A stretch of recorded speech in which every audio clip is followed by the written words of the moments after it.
Super Centex After Dark. Michael, DJ, Bryce, Chad's on the road. Jason Orts might be asleep by now. Brian Coates probably asleep by now. But we'll just talk about these games that we're at and maybe chime in on some of the others.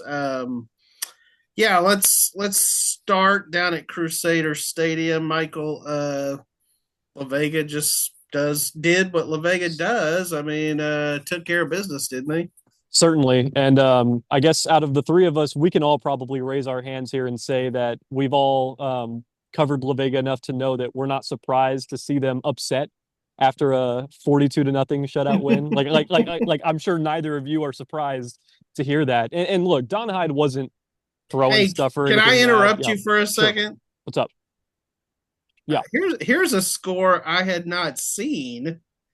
Holy smokes! China Spring beat Yeah. Oh my Belleville gosh. in In overtime. overtime. Yeah. They won. Holy I crap! almost covered I that know. game. Wow. Isn't that crazy? Who knew? Okay, go Oh, on. Sorry. yeah, huge four seed upset over there. But yeah, so we all know Don Hyde. We all know these La Vega Pirates. They expect greatness, and I almost wish Chad was on this podcast right now because I was reading through his story, and that was Robinson's first playoff win since 2016. And Mm-hmm. part of his lead was like they almost didn't know what to do with the gold ball that they were given, because like none of these guys have been in that spot. And they obviously weren't celebrating that like it was like a Super Bowl win or something. Like Robinson, I mean, I read through Coach Brown's quotes in that game, and they were like, we have to get to the point where this is the expectation. Now, I say all that to say, at La Vega, that is the expectation to make a deep run. Mm-hmm. This is the 10th straight or the 10th year out of the last 11 seasons that they've won a playoff game. So that's just flat out the expectation. And even in a 42 to nothing stomping of a good LaGrange team, that's a playoff team. They were still like, we didn't play our best. And I think I took more out of my conversation with Caden Rowland after the game, and I asked, I mean, because he's part of that defense, and those linebackers, I mean, they might have the best linebacker group in the state for 4AD2. Those guys with Giante Thomas and Craig Bradley, and I mean, those guys are really, really good. They fly around. And I asked him what he thought about the defense, pitching a shutout, first shutout since last season for the Pirates. And he was like, I thought we played terrible. I was like, really? Like, what is going on? And so clearly, guys, I don't know football because the game I watched, they were flying around making tackles. I can read off some stats here real quick. I don't want to get too much in the weeds of a 42 to nothing blowout, but here, I'm going to scroll here. So they obviously, so La Vega took a 35 to nothing lead at halftime. Courtney Parr had already thrown 4 touchdowns to that point to 4 different receivers. They were rolling. And after in the second half, they just pretty much put their backups in and just cruise to the victory. The only touchdown in the second half was a pick six by that defense that apparently played terrible. But so here we go. I pulled it up here. LaGrange. Now, Don Hyde did bring this up on LaGrange's first drive. They had an 86-yard touchdown that was called back because of an illegal formation penalty. So he was like, that could have changed the vibe of the game. But really, outside of that, guys, I mean, maybe they gained like 9 or 10 yards on a play or two. Like it was tough for the Leopards to move the chains all night. This is what La Vega has been trying to get to, where they can play complementary football at this time of the year, which they did last year. If DJ covered a lot of that run, you probably remember they were peaking at the right time. And that's obviously what the Pirates are trying to do right now. And despite what Caden Rowland said after the game, their defense forced 6 punts, a turnover on downs, intercepted a pass, all in the first half. Then in the second half, they forced 2 more punts, stopped the Leopards on fourth downs in the red zone, and then recorded a pick six. I mean, that's good stuff to me. If you guys feel otherwise, tell me. No, But I mean, that's what I thought. obviously, one of the reasons they're able to do these kind of things is because of high standards. Right. And, you know, uh, I have no problem with with Don continuing to always push them. Right. Right. And yeah, obviously it's gonna, I kind of overheard a little bit of what he had a pretty short post game message to his guys on the field, but I overheard him a little bit say like, let's reach another gear. Let's turn it up a notch because next week against Silsbee, which is a team they played in the regional semifinals, the third round last year, that's going to be a little bit tougher. So we'll see. I don't know when and where that game is going to be. Don Hyde doesn't know. Randy Smith for Silsbee doesn't know. We'll find out. But that's going to be another test. I'll just bring up real quick. They both Silsbee and La Vega share a common opponent. They've both played West Orange Stark this year.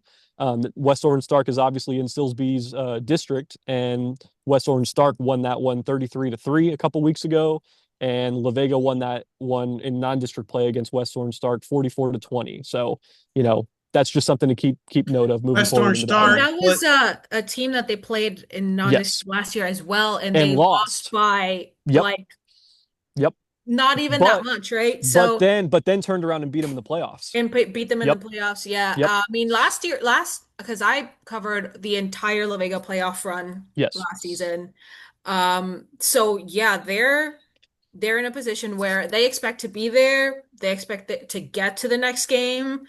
So I'm not surprised that they're not satisfied by, yeah. a four And and West Orange Stark gets Robinson next. Ooh, I'll say that's a good team that Robinson's going to have to play. So West Orange Stark was state ranked earlier in the year, Sure. but suffered a loss to La Vega and maybe one other one that got him out of the poll. Hey, one last thing I'll say about the Pirates, just big picture. I mean, to me, and again, I know they weren't super pleased with this effort, but I mean, and I know like maybe LaGrange isn't, an absolute world beater, but their quarterback had rushed and thrown for over 1,100 yards apiece. Like he's well over 2,300 yards total as a producer. He looked like he had never seen a defense like that in his life. And I think this La Vega team is certainly capable of making another deep run just based on what I saw tonight. I'm serious. Like that's Nice. my kind of big picture takeaway. So you mentioned the Robinson win that Chad covered over Madisonville. A lot of points scored in that one. And you mentioned how it was Robinson's first win since 2016 in the playoffs. DJ saw a little breakthrough for the Rosebud-Lott Cougars tonight. She covered another Central Texas team last night in Troy, who saw their season end, but got a good local win in this one as the Cougars break through. What were kind of your takeaways? Yeah, I mean, Rosebud-Lott got its first playoff win since 2013. It's also the first playoff win under Brandon Hicks, who's been head coach for I think 6 years now. Mm-hmm. And I mean, they were just really glad to, turn the page on the loss from last week to Crawford and to be able to use that to push themselves in this win against St. Saba because St. Saba, plays a little bit the same as Crawford, especially up front. Um, and I'm not gonna say it was like a perfect game. Like I was telling y'all before we started, recording that first drive, Rosebud-Lott's first drive, they were about to score and it got tipped for an interception in the end zone. And they were up 10-7 at halftime. Right? Like they held their defense was fantastic tonight. I will say that. They held the Armadillos off for the majority of the first half until maybe like the last 2 minutes of the second quarter, where I mean it took 3 plays for this scrappy little running back to find a hole for Saint Saba. But that was their only score of the night. Like they could not move the ball. Even if the Cougars would make like small mistakes, like get kind of dumb penalties, like the very next play, like it was like they were playing a whole new game. And actually, Coach Hicks was saying like, when they're coaching the defense, they're trying to get them to like handle each play as if it were like a game within a game, right? Like it's the last play didn't matter, you focus on the next one. So even though like offensively in the first half they were kind of like figuring some things out, could not throw the ball. It was a really windy night, but like also just the secondary for the Armadillos was like taking away any option they had. But the good thing for the Cougars, though, is that they have Price Rabaker, who is a 4-year starter at quarterback, who's really learned how to discern when to run the ball, Mm. when to give it off to a sophomore superstar running back. Like we have had some very good running backs in Central Texas. Zaylen Wells is really good though, And man. yeah, and Yeah, he's Zaylen really Wells, I good. mean, um, and I mean for a while in the first half they were trying to figure out, but once they established the run game, it was, you couldn't stop the Cougars, and they had two fumble recoveries in the later half of the game. One of them was for a touchdown, which kind of iced the scoring for the night. Their special teams, I think I wasn't very impressed with the returns in the first half, but once they kind of got a handle on like kickoffs and punts, like they had a lot of touchbacks, and they played the field position very well. Like even when you had instances where Saint Saba was starting near midfield or like in their territory, like they were not gaining yardage at all. And it was just like a really nice win, to see them get there. And Coach Hicks, I don't know how he handled getting doused in, the post game ice bath with the wind out there, because like I know I probably would have caught a cold. So but it was nice. It was a nice little win. I wouldn't say Troy had the same experience last night. They pretty similar conditions where it was really windy, not a lot of passing. They also had a tough draw. Columbus is Yeah, I freaking mean good, man. Columbus is in, but their defense played so well in the first half. Mm. Like they held them scoreless almost throughout the first half. Um, they were only down 7-0 at halftime, but then, the Cardinals are gonna be the Cardinals. And they're very tough and aggressive on defense. They've got some shifty running backs. And the Trojans had some of their guys out. I was really surprised not to see Jane Lucky on the field. And for a while I thought he wasn't even at the game because I couldn't find him on the sideline. But after the game, like I finally like saw the group of guys that were there. And I mean, they're, I think, still figuring stuff out as well. I couldn't help but compare like the two games I saw this week because like it was very similar. Like they had really strong defensive outputs, but then coming out of, the half, like the Trojans weren't able to make the adjustments that they needed, whereas Rosebud-Lott really like understood where they needed to fill the gaps and where, they needed to stop Saint Saba in order to, get the result that they needed. Nice. Well, Troy will be back for sure, and a good win for Rosebud-Lott. I'll give you a little quick rundown on the Midway Panthers. Yeah, what the heck happened?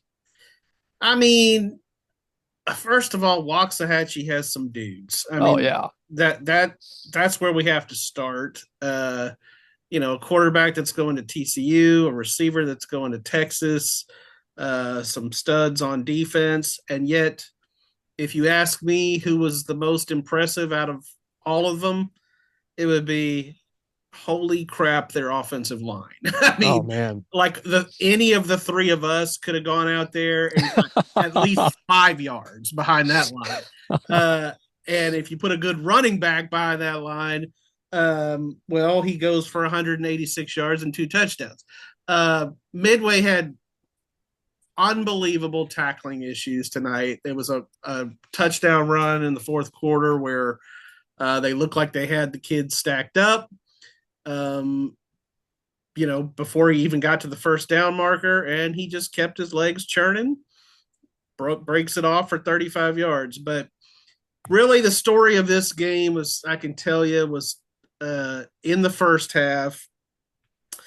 Midway kind of plays bend but don't break defense throughout the first half. They hold Waxahachie to a couple of field goals, one touchdown that they, Waxahachie gashed them on, but it's 13-3.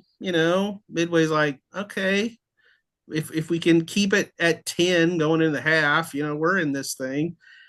And then the quarterback, Meyer for Waxahachie, he scrambles, he finds his receiver over the middle, and the guy ran through a Midway tackle. And once he did that, nobody was catching him. And it went for 50 yards And now instead of 13-3, it's 20-3. Ouch. And you're kicking off to them to start the second half. Double ouch. Yeah.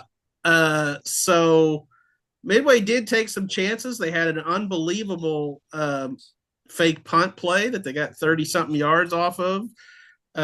They started the second half with an onside kick because they knew they needed the ball, did not recover it. Lathan Wissington had 97 yards. Tyler Scythe had a big night. He had a one-handed catch and a 71-yard touchdown on a 71-yard touchdown play. But yeah, I mean, Waxahachie is just on a little bit of a different level than Midway right now. Yeah. Panthers definitely took a step this year.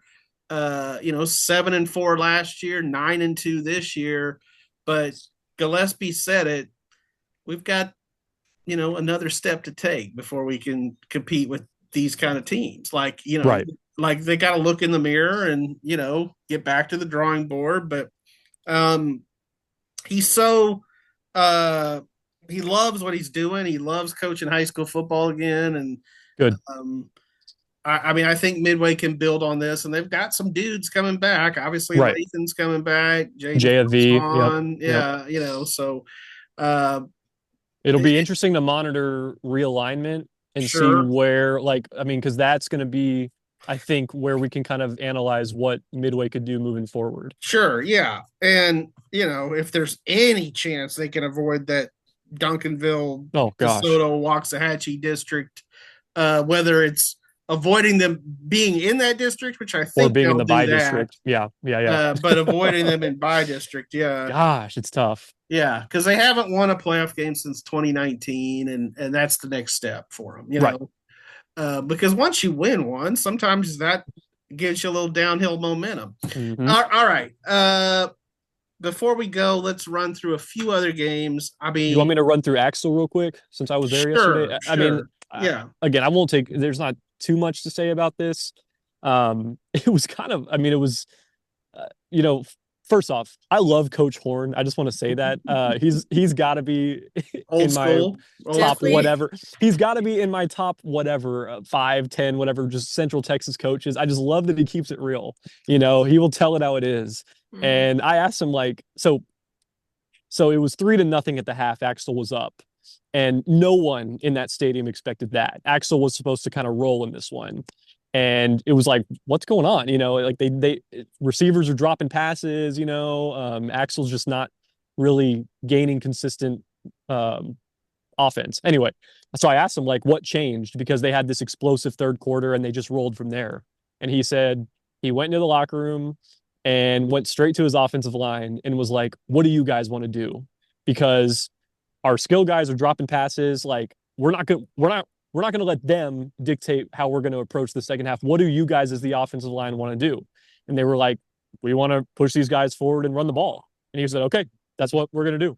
And they came out in the second half and took the opening kickoff, and I think ran it 4 out of 5 times on a drive, scored a touchdown, and Levi Leathers had 3 rushing touchdowns in that second half. And they got a pretty good push from that O-line, and they rolled from there. And but I did ask him, I said, now, yes, that's all good and well. You won this one. What's it going to take to, you guys are state ranked and you guys want to get back to that regional final that y'all were in last year. What's it going to take to get there and even beyond? And he was pretty honest. He was like, we've got to have more dudes step up. Colden Horn's not walking through that door to burst down that sideline and give him a 70-yard bomb touchdown. Levi Leathers can spin it all he wants, but hey, Ethan Porter, AJ Fetch, Damian Fernandez, these guys, I mean, they're capable. He said that, hey, they're talented as whatever, but they're gonna have to make plays. And his exact words were they can't afford to freeze up in these big moments. And he thought they froze up a little bit yesterday. So we'll see. They play Tom Bean Thursday in, I can't remember. I just tweeted it out. But so that'll be another test. Tom Bean apparently slings it around the yard. So we'll see. We'll see what they're made of. Sorry, I almost forgot. Rosebud-Lott's playing Refugio. Yeah. Refugio. Yeah. Yeah. So I want to say it the Spanish way so bad. Anyway, that was Okay. that'll be a tough one. Refugio is always They're tough. good. They're good. Yeah. What other games did you want to run through, Bryce? Well, let me just give like quick shout outs to just some teams before we talk about two other games real quick.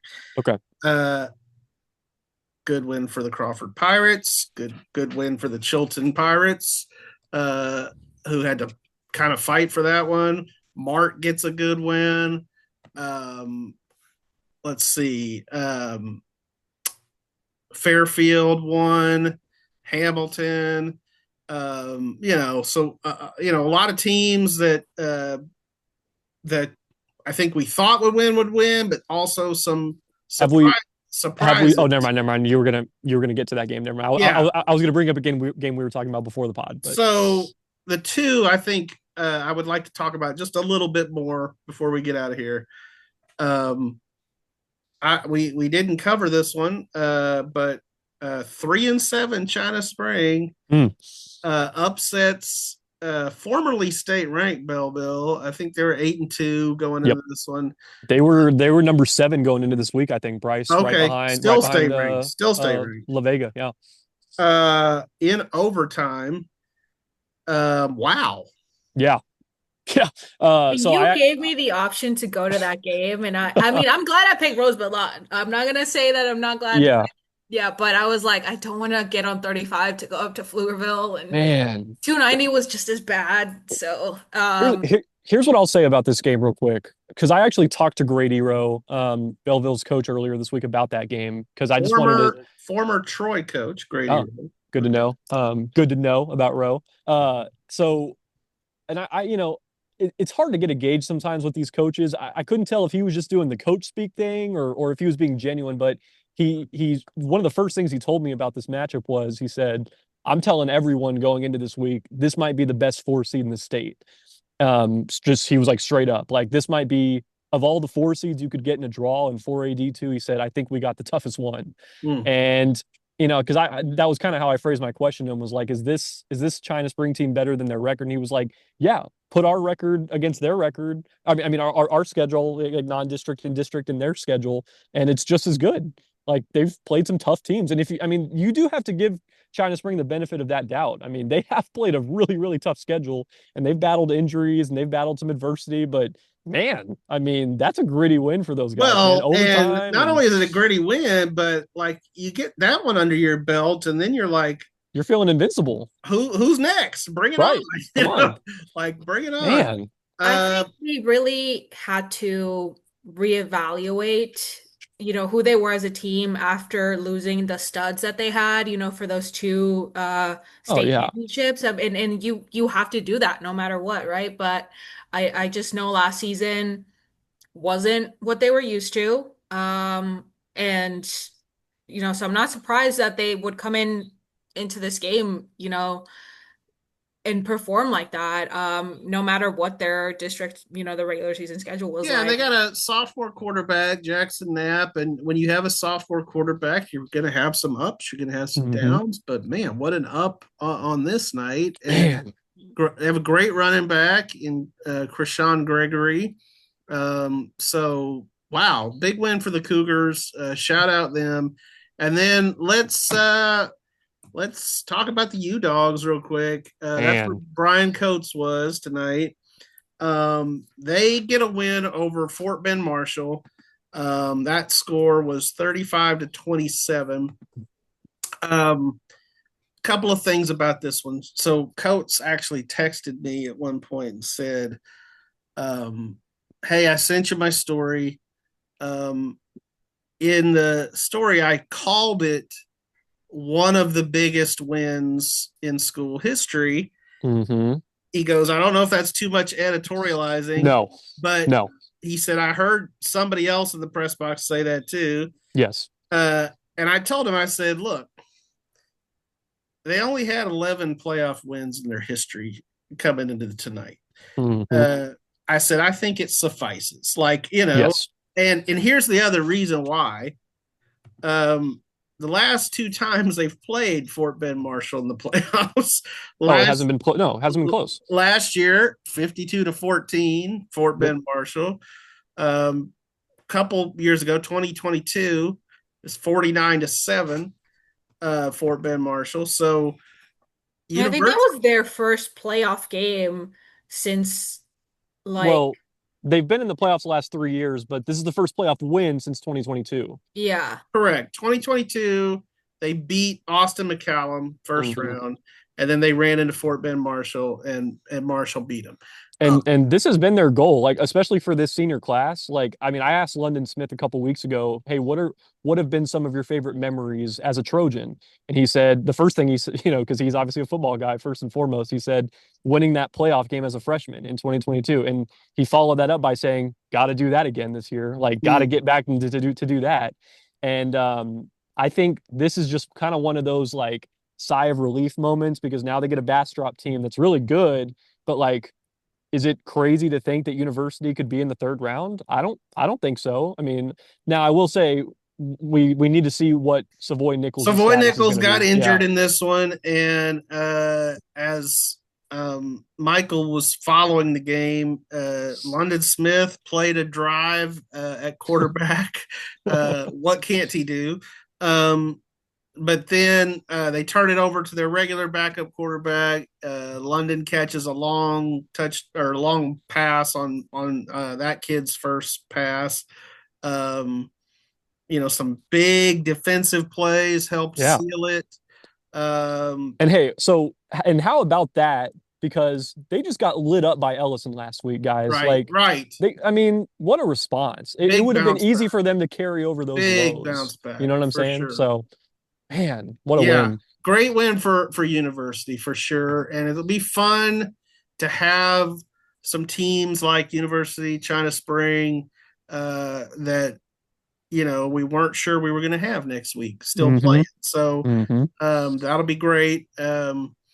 So yeah, DJ, we'll see what we have down in the Austin area next week if you want to cover some more games. And Yeah. um, yeah, thanks for hopping on Well, and go ahead. if University and Bastrop end up anywhere nearby, It's going to be at UMHB, so where I just was. uh, yeah, no, I And don't. it's on a Saturday. It's a 2 p.m. Saturday Yeah, game. that's right. It Okay, is a 2 p.m. Saturday game. So we'll we'll see. see. We'll see. Yeah. We'll figure all that out, but great place to cover a game, as Michael just Oh, learned. I loved it. That was my first experience there. Fantastic. Can't Yes. say enough good things about it. Crusader Stadium is incredible. So shout out them. Yeah, and I am officially retired as the goaltender halftime announcer. When I finished up at halftime today, which I got told I did a really good job, but I came back into the press box um, and I threw my script away and I said I'm done, I'm retired. And Brad Shelton said he looked at me and he was kind of surprised, like, and he goes, "No, you're tenured." And I told him, I said, "This is how I phrased it." I said, "I'll be happy to do it one more week, not one more year." Meaning, let's see if Midway can come back and make this a game and keep this right going. But yeah, I'm done. I'm retiring.